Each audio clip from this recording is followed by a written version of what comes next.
நேற்று சிறகடிக்காத சீரியலில் ஸ்ருதி நகம் எல்லாம் ஓவராக வளர்ந்துருச்சு, நகத்தை கட் பண்ணும் அப்படின்னு நெயில் கட்டு இருக்குதா அப்படின்னு போய் அவங்க மாமியா விஜயா கிட்ட கேட்குறாங்க. அதுக்கு இருந்துட்டு நீ எதுக்குமா நகத்தை கட் பண்ணுற, அதுதான் நம்ம வீட்டிலே அதுக்குன்னு ஒரு தீர்க்கால அப்படின்னு சொல்லி ரோகிணி கூப்பிட்றாங்க. ரோகிணி கூப்பிட்டு ஸ்ருதியோட நகத்தெல்லாம் வெட்டு அப்படின்னு சொல்கிறாங்க. அதை கேட்டோன்னே ரோகிணி கொஞ்சம் ஷாக்காகிறா. என்னது இவன் நகத்தை போய் என்ன வெட்ட சொல்கிறாங்களே அப்படின்னு யோசிக்கிறா. அப்புறம் வேறு வழியே இல்லாமல் அந்த ஸ்ருதிக்கு அந்த நகத்தையும் கட் பண்ணி விடுறா.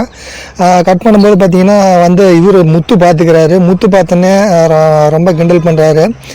இது உனக்கு தேவை தான் பார்லரம்மா, உன்னை இப்படி பார்க்குறது எனக்கு ரொம்ப சந்தோஷமாக இருக்குது அப்படின்னு சொல்லி ரோகிணியை கிண்டல் பண்ணுறாரு முத்து. 51 பவுன் கொண்டாந்ததுக்காக அவன் நகத்தை ஒன்றை கட் பண்ண சொல்கிறாங்க.